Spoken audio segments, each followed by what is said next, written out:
What it do, flight crew? FTC. Flight team stand up!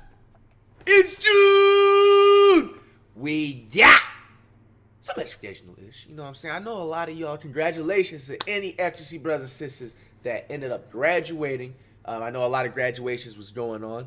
And anybody that is still in school, keep doing your thing. But one thing you can never stop doing in life is learning. So anybody that has graduated and has plans to move on to college, or they just want to, you know what I'm saying, do whatever they want to do, you know what I'm saying, not going or whatever, you can still learn something. And look, I'm trying to tell y'all, man, your best substitute teacher in the building. For y'all that have been bad, misbehaving, y'all that are in summer school, hey, look, just know I'm still teach y'all more than what y'all don't learn in summer school. I got you. Why the Americans still aren't connected by a road. Now, we reacted to why it was like 80%, 90% why South America / like Mexico was like empty. And they were basically saying it's because, like, you know what I'm saying, certain things going on, this and that. Now, it was crazy because what I had mentioned in that video, like, even if they don't want to build like cities and stuff like that, like, or like any type of houses or willingly able to, people can live land and stuff, why not build like some type of road or highway? I literally mentioned that. And shout out to Real Life Corey, you know what I'm saying? Like, yeah, I hope that, you know what I mean? You know what I'm saying? But look, check me out. But look, it was an important question, bro. Because I feel like literally, if you really look at it, bro, North America and South America is dead ass connected to each other, bro. Like, I feel like it's going to get to a future, like, we're going to be able to just drive to, like, Brazil if we want to, if we're in, like, you know what I'm saying, like, North America, like, type of land, you know, because the land is literally connected, and, like, that little end of piece of it is like a strip, you know what I'm saying? So, hey, let's see why they can't do it. Last year, across 2022, 250,000 people took the extremely difficult decision to flee from their homes and travel to Colombia, before trekking further north through Central America and Mexico towards their final destination and goal: safety and a new life in the United States of America. This was the largest number of people in history who have ever made this journey in a single year. But now in this year of 2023, there were already worrying signs that even more people are making this journey than last, shattering the all-time record once again. And for all the hundreds of thousands of people who are making this difficult journey right now, one intimidating obstacle stands in their way higher than all of the others: the infamous Darien Gap between the borders of Colombia and Panama, and the frontier between the South American and North American continents. This region is without a question one of the most dangerous locations on the planet. Whoa, hold on. I was, that caught me up. Wait, they said that this is the most dangerous locations on the planet. I was about to pause there. I was waiting for him to finish, but no, that caught me off guard. I didn't know that. Now, we don't have to figure out what's going on in there. But what I was going to say, I'm trying to see what's past the red, like, stuff and stuff. Bro, the land is connected, right? It's not a gap of, like, water, right? But even still, they can still build, like, a bridge over water, regardless. You know what I'm saying? I think multiple bridges across the U.S. have, like, bridges over water. I think that one, in, like, I've never been there, but I've seen it in, like, past, like, educational-ish videos, or just, like, just plain stuff you see on the internet in general. Doesn't, like, Louisiana have, like, a road that's, like, connected to something where it's like you have to cross a whole bunch of water or something? It's driving from Louisiana to Texas or something like? I don't remember or know. Let me know down below if y'all know what I'm talking about, that especially that live out there. You know, you have that, and then you have, you know what I'm saying, the Bay Bridge. You know, you have I believe, like, isn't there like a another bridge, like a New York bridge, obviously, you know what I'm saying, you're driving off a large body of water, so it's not nothing. I mean, obviously it is something, because it takes, first of all, hold on, that's gonna have to be another video. How the hell do they build something like that on the ocean? The ocean about like 550 feet deep. Okay, so Real Life Core, everybody let this man know, we don't need a damn video and some damn research. How the heck do people build a damn road bridge across a large body of water? There is no way in heck they'll be able to swim under water and like construct, drill and everything. There's just no way. Sharks and all that type of stuff, the water pressure. So we're going to have to figure this out. I need, and where does it end? How do they know how long it's supposed to be? Whoa, bro, Real Life Core, hey, this is a 10 million plus idea. I got you, brother. I got you. Give it to me. Yeah, let me know. Because for more than 100 kilometers here between the Colombian town of Turbo and the Panamanian town of Yaviza, there aren't any roads at all, and there isn't even really any civilization either. It's just a 100-kilometer wide expanse of dense, wild, largely uncharted and untamed rainforest and mountains that is nearly impassable to cross with any motorized vehicles. People have tried before, but only 7 expeditions in history have ever managed to cross the Darien Gap 7? with a 4-wheeled vehicle, and it usually took months for them to actually accomplish. Months? That means that in reality, there were only 2 viable ways for people to overcome the Darien Gap and travel between South and North America. Either walk through it on foot, or travel around it by sea or air. Oh, okay, so you just can't go in between that gap because there's something, but what's over there that's dangerous? Traveling around it by sea or I air knew it was costs connected. Okay, money good. that hundreds of thousands of desperate people fleeing from their homes simply don't have. And so for most of them considering this decision, that only leaves the option to walk through it. But walking through the 100 kilometers of the Darien Gap is one of the most hellish and arduous journeys that a human being in the 21st century can possibly make. The difficulties and dangers that a walk through the gap poses are legion, and they all begin with the region's geography and climate. The gap exists only about 800 kilometers north of the equator, which means that the sun is always present and temperatures throughout it remain tropical and hot all across the year. Temperatures can easily soar up to 35 degrees Celsius or 95 degrees Fahrenheit. And flanked on the north and the south by the Atlantic and Pacific Oceans, the humidity is always extremely high, which greatly amplifies travelers' thirst and hunger levels when hiking through it. Then there's the steep changes in elevation that must be considered as well. Oh, there's mountains? The Panamanian side of the gap is extremely mountainous, with valley floors as low as 60 meters above sea level to soaring peaks of mountains 1,845 meters above sea level, higher than the tallest mountains seen in Australia. And all of these high mountains are completely covered in some of the thickest jungle and rainforest seen anywhere on the planet. Hacking paths or trails through it is a largely futile effort, as the dense jungle will simply swallow it all back up in a matter of days. For more than 90% of all the days of the year, it is raining within the Darien Gap. The area receives over 5,200 millimeters of rainfall a year on average, which makes it one of the rainiest locations anywhere on the planet. Really? And that poses additional challenges to all those who attempt to cross it. There are several rivers that run through the gap that must be crossed, and none of them have any bridges. But since torrential rainfall can happen in nearly any time, and Man, especially I'll tell you one thing, man. This is when I see things like this as well, too, man. You just gotta also remember, you guys, everybody, like, listen up, man. Like, no matter how stressed and out you are, bro, you can always have it worse. Like, bro, just imagine like the families and stuff that want better and just want to, you know, have just the simplest life experiences. Like, they would literally, like, you know, want to go for it, bro. And they're literally going, and they really, people have gone through these terrains before, at least obviously because they said it was a gap and they said there's only 7 cultures or whatever, something like that, civilizations, I mean, or something like that. They said over like the years, over a lifetime or whatever, that have crossed through. But people that are like close and still just walk through any types of this like terrain and land and stuff, just so they can just get to like better opportunity and stuff, man. Like, man, prayers to them, man, and clapping for them, especially like, you know what I'm saying, like even like right here, like just this mama looks like, you know, holding like her son, you know what I'm saying, just walking through like some like crazy water. Like, there can be literally like big ass snakes, bro, that can just wrap you up and suffocate you, bro, until you end and stuff, and all other types of insects like mosquitoes that have malaria and the serious diseases that they try to teach you in like these books and stuff, you know. So it's just like, and plus, let's say if they get injured, just hypothetically, you know, if they trip over something like or whatever, like they don't have no help, you know what I'm saying. There's no hospitals anywhere near sight, no gas stations, nothing. Like, you have to pack, man. You have to remember, everything can always be worse, and just always be grateful for everything you have, man. You know, just prayers of people, you know, like this. Hope they can get through and have better opportunity through life.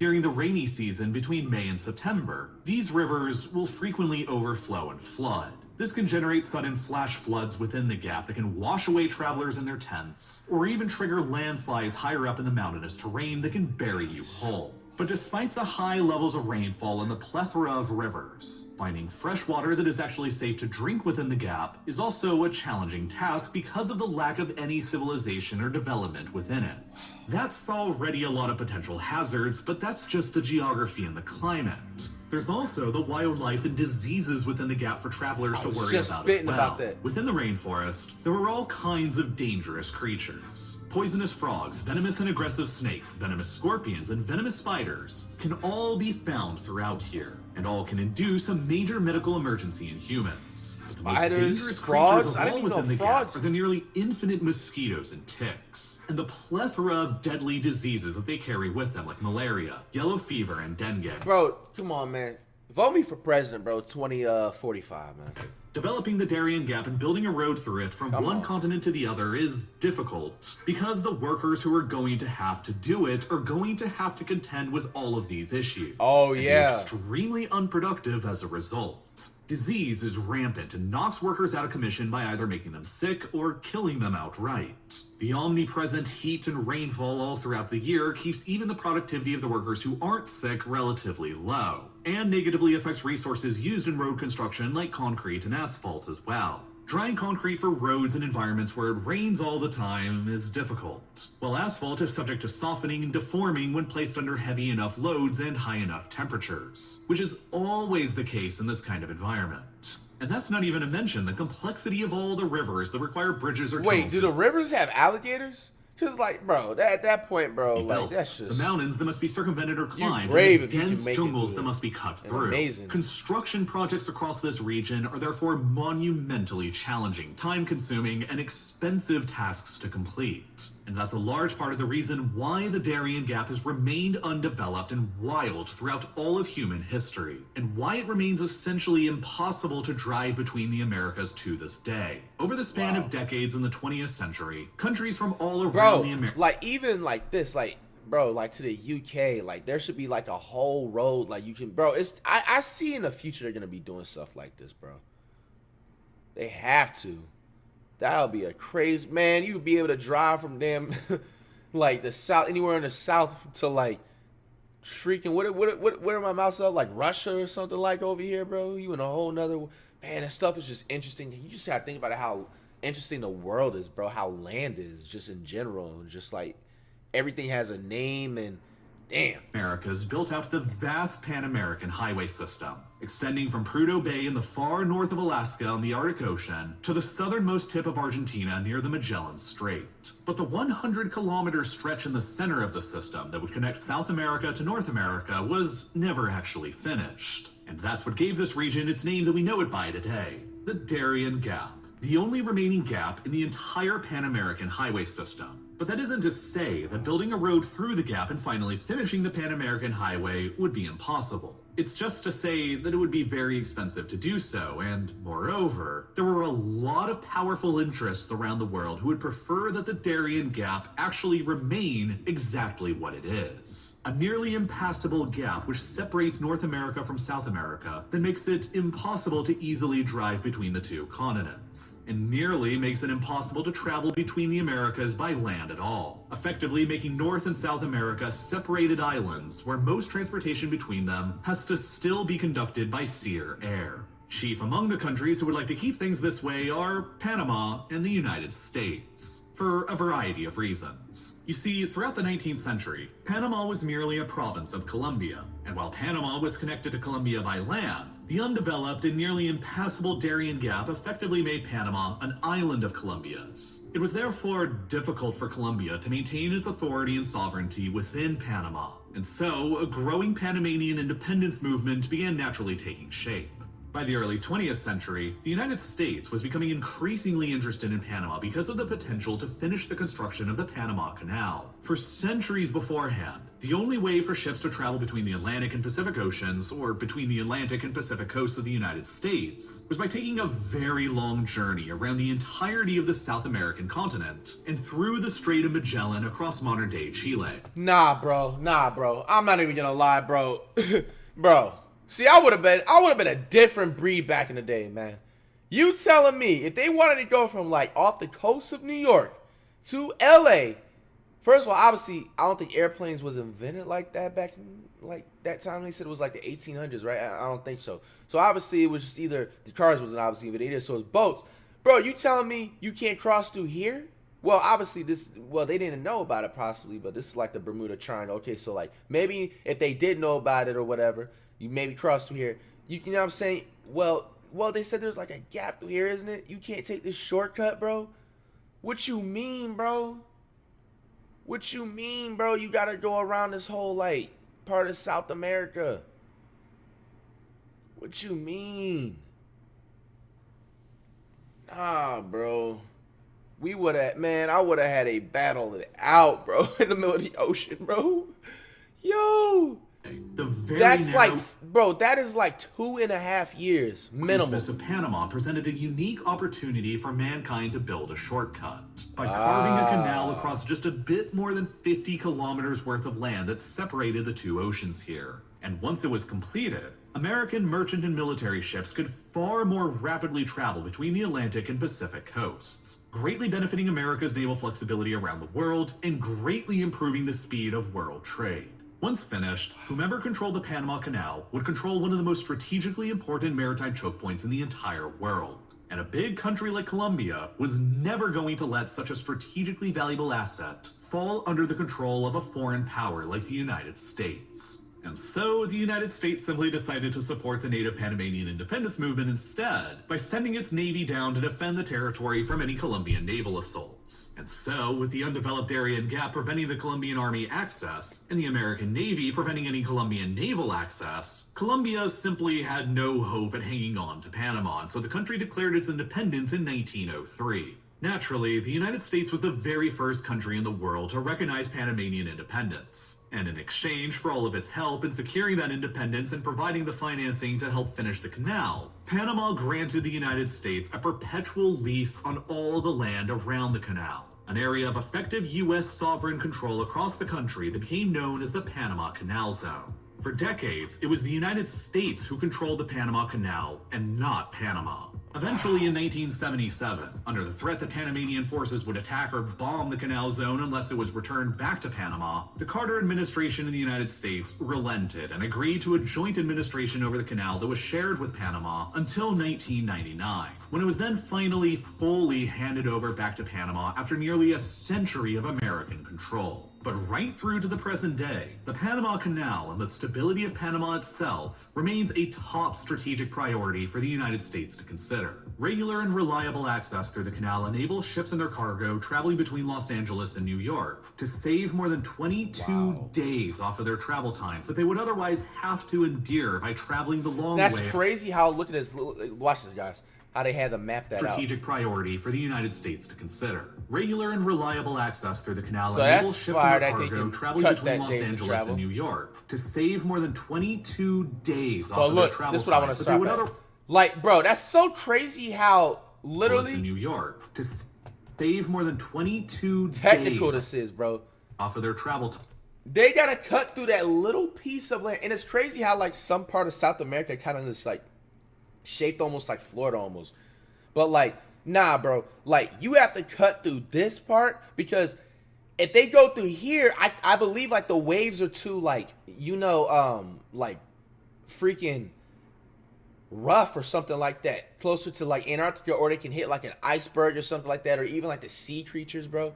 It's gotta be like another world over, bro. I just want to like travel, bro. Like, what is it like in this part of the world, like where this land is, like right here, bro? Imagine me posted up playing on 1v1 or like a 5v5 down, man. Have to endure by traveling the long way around South America. Or even shooting a music visual or something, bro. Ships travel through the canal every single year still on average. And around 70% of all of those ships remain American ships. But Panama and its canal both essentially exist as an island of stability within what's mostly a very unstable neighborhood. To the north of Panama is Costa Rica, which is generally ranked as actually being the single most stable country in the whole of North America, exceeding the rankings of even Canada and the United States. Really? But to the south of Panama is Colombia, their former overlord, and a country that has been plagued by internal violence and instability for decades now. And a large part of the reason for all the violence in Colombia stems from the unfortunate fact that Colombia is basically the perfect environment for growing cocaine in, near to where the coca plant indigenously developed in the eastern foothills of the Andes Mountains. The way he said that. As recently as 2022, more than 60% of all the cocaine produced in the world was produced within Colombia.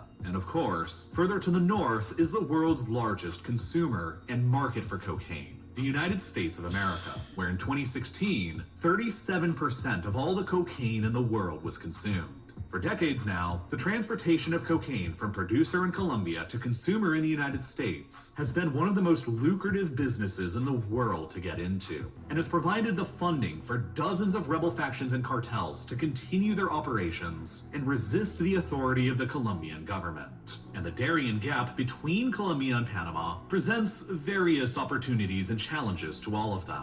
On the one hand, the Darien Gap is a large, undeveloped, and difficult to access area, and that makes it the perfect hiding spot for traffickers and rebels to hide out in and run operations out of. But on the other hand, the nearly impassable nature of the gap has posed a massive obstacle to drug traffickers in Colombia for generations to overcome in moving their illicit cargoes from Colombia to the United States. Initially, back in the early days of the drug trade in the 1980s, the easiest and cheapest way to move cocaine to the United States was by simply loading it all up in small boats or airplanes and then just sailing or flying directly to the US market itself, in places like Miami and Florida. Drugs are bad. But over time, the United States upped its Coast Guard patrols, improved security at all of its ports, and implemented new technologies like low-elevation radar and sonar that began to sharply restrict the ability of the cartels to export their products like this. Damn, and it's crazy even thinking about that too, because like, so I guess, so obviously this is probably another reason why they haven't built, you know what I'm saying, like a road that can connect from like South America to like basically like North America, is because of like that, you know what I'm saying, that drug ish, bro.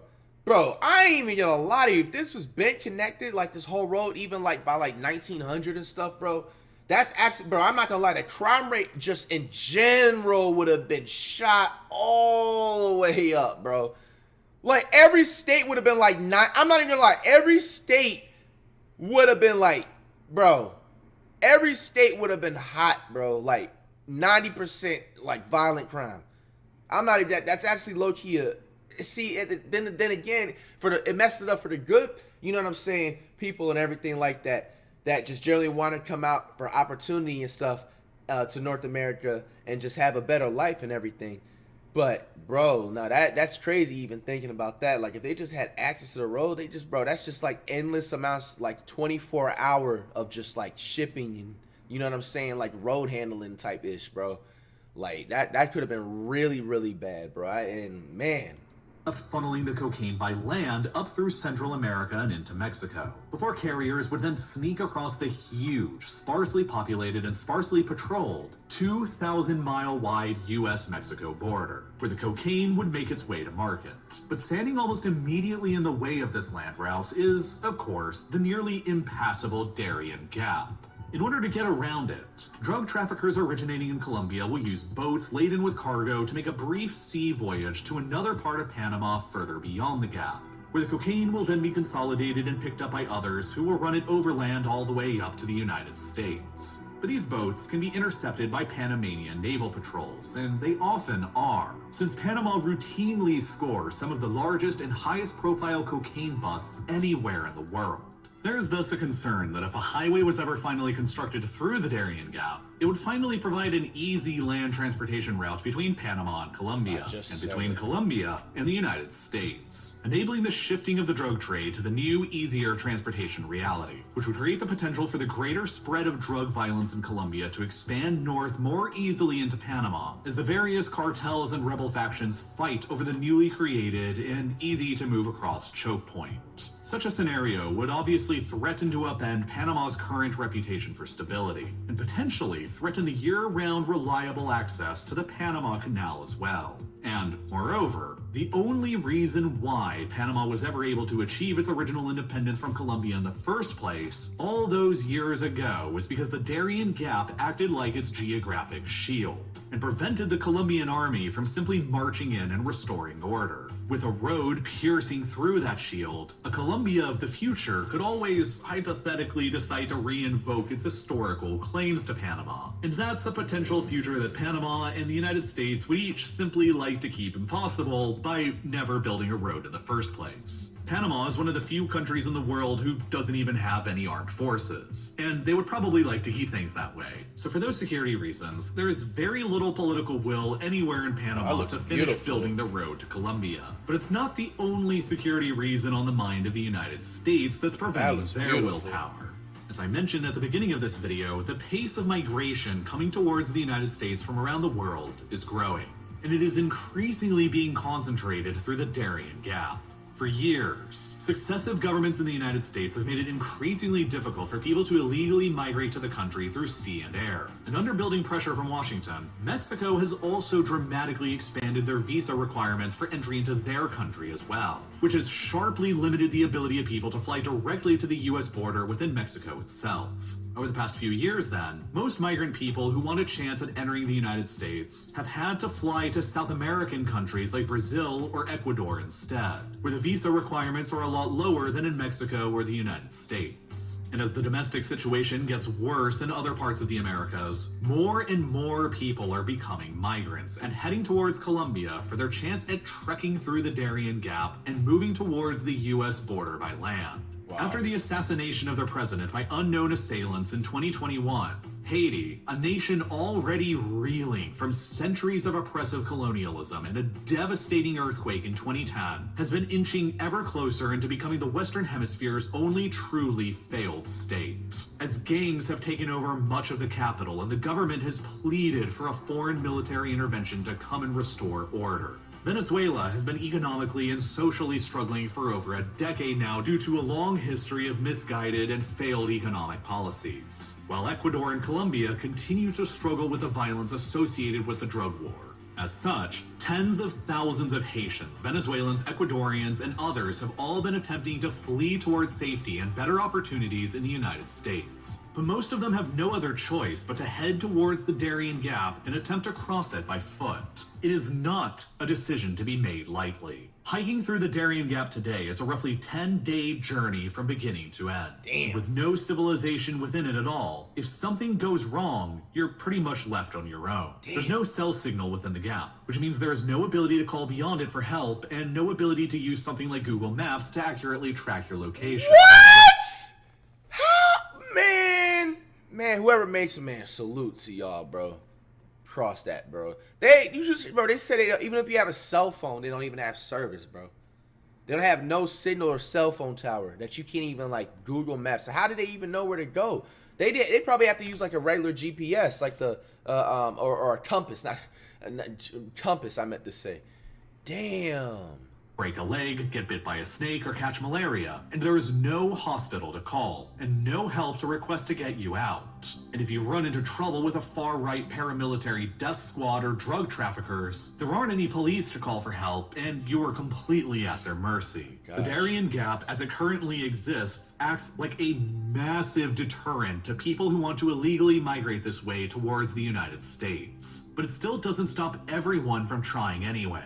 People are growing more and more desperate, as indicated by the fact that in 2021, about 133,000 migrants trekked through the Darien Gap towards the United States. Dang! And then the following year in 2022, nearly double that number of people made the same journey. And now in 2023, it's looking like that number may double again, to as many as 500,000 trying to make the journey. Wow. And the people who are doing it are coming from all over the world, as far away as China, India, Uzbekistan, and Senegal. If the deterrent to crossing the dangerous Darien Gap wasn't there, and an easy-to-travel-across highway was there instead, imagine how many more people would be trying to make the journey up towards the United States. Across 2022, the United States already arrested more than 2.2 million people for trying to cross the southern border illegally. And that's with the Darien Gap acting as a major deterrent to all of the travel coming from...